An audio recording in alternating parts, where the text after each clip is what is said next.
എല്ലാവർക്കും നമസ്കാരം. എൻ്റെ ഈ പിറകെ നിൽക്കുന്നത് ആനക്കയത്ത് നിന്ന് പോത്തുപാറയിൽ വന്ന് താമസിക്കുന്ന ആദിവാസി വിഭാഗത്തിൽപ്പെട്ട കുടുംബാംഗങ്ങളാണ്. ഇവരുടെ വലിയൊരു സ്വപ്ന സാക്ഷാത്കാരമായിരുന്നു സ്വന്തമായി ഭൂമി. ഇന്ന് കെ രാജൻ മന്ത്രി ഇവർക്ക് ആ പട്ടയത്തിൻ്റെ രേഖകൾ കൊടുക്കുന്ന ചടങ്ങാണ് നടക്കുന്നത്. നമുക്ക് ഇവരോട് തന്നെ ഈ സന്തോഷത്തിൻ്റെ കാര്യം നമുക്ക് ഇവരോട് ചോദിച്ചറിയാം.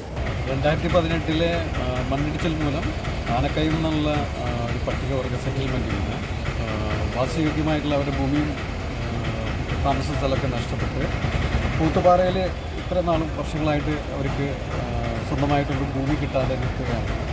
അത് വനാവകാശ നിയമപ്രകാരം കൈമാറ്റം ചെയ്ത് ഇപ്പോൾ അവരുടെ പട്ടയം റെഡിയായിട്ടുണ്ട്. അവർക്കുള്ള വീടിൻ്റെ എല്ലാ രേഖകളും വീടിന് വേണ്ടിയിട്ടുള്ള ഇതുകളും സാങ്ഷനായിട്ടുണ്ട്. അടുത്ത് തന്നെ ഇവർക്ക് വീടുകൾ സുരക്ഷിതമായിട്ടുള്ളൊരു ഭവനം നിർമ്മിച്ചു കൊടുക്കുകയാണ് സർക്കാരിൻ്റെ.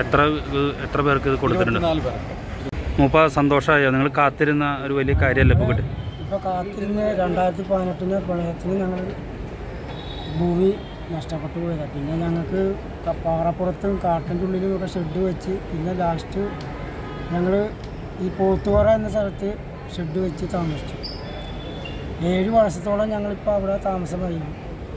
എന്നിട്ടാണ് ഇപ്പോൾ ഇത്തരം ഒരു സന്തോഷ വാർത്ത ഞങ്ങൾക്ക് കേൾക്കാൻ സാധിച്ചു. സന്തോഷമായി.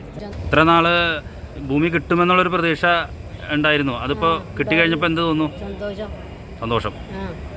ആനക്കയം കോളനി നിവാസികളാണ് ഇവിടെ വന്നിരിക്കുന്നത്. അവരിപ്പോൾ 5-6 വർഷമായിട്ട് പോത്തുപാറ എന്ന് പറയുന്ന സ്ഥലത്താണ് താമസിക്കുന്നത്. അവിടെ ഉരുൾപൊട്ടലുണ്ടായി അവർക്ക് താമസിക്കാൻ പറ്റാത്തൊരു സാഹചര്യം വന്നതിൻ്റെ ഫലമായി അവർ വേറെ ഭൂമി എന്ന നിലയിൽ അവർ വാസയോഗ്യമായ സ്ഥലത്ത് അവർ പാർക്കുന്നൊരു സ്ഥിതി ഉണ്ടായി. കാലങ്ങളായി ഇതിനുവേണ്ടി ജനപ്രതിനിധികളും അതുപോലെ തന്നെ സർക്കാരുമായി ബന്ധപ്പെട്ട എല്ലാ ഉദ്യോഗസ്ഥന്മാരും പ്രത്യേകിച്ച് TD അടക്കമുള്ള ആളുകൾ ഇതിനുവേണ്ടി പ്രവർത്തിച്ചു വരായിരുന്നു. ഇന്ന് നമ്മുടെ ബഹുമാനപ്പെട്ട റവന്യൂ മിനിസ്റ്റർ കെ രാജൻ്റെ കയ്യിൽ നിന്ന് 24 കുടുംബങ്ങൾക്ക് മൂപ്പൻ്റെ നേതൃത്വത്തിൽ 24 കുടുംബങ്ങൾ ഇവിടെ ആനക്കയത്ത് നിന്ന് വന്ന് ഭൂമിയുടെ രേഖ അവർ കൈപ്പറ്റുന്നൊരു വലിയ സന്തോഷകരമായ സ്ഥിതിയാണ്. ഇത് മാത്രമല്ല, അവർക്ക് ഇനി അധികം വൈകാതെ തന്നെ ഭൂമിക്ക് ഉടമകളായതിനൊപ്പം തന്നെ സ്വന്തമായി വീടിനും അവർ ഇറങ്ങുക TD പറഞ്ഞല്ലോ. അതിൻ്റെ പ്രവർത്തനം ഉടനെ അങ്ങനെ. അപ്പോൾ ഞങ്ങളെ സംബന്ധിച്ചിടത്തോളം ഞങ്ങൾ പൊതുപ്രവർത്തകർക്ക് വളരെ സന്തോഷകരമായിട്ടൊരു ദിവസമാണ് ഇന്ന്. വലിയ സന്തോഷം ഈ കാര്യത്തിൽ ഞാൻ പങ്കുവയ്ക്കുകയാണ്.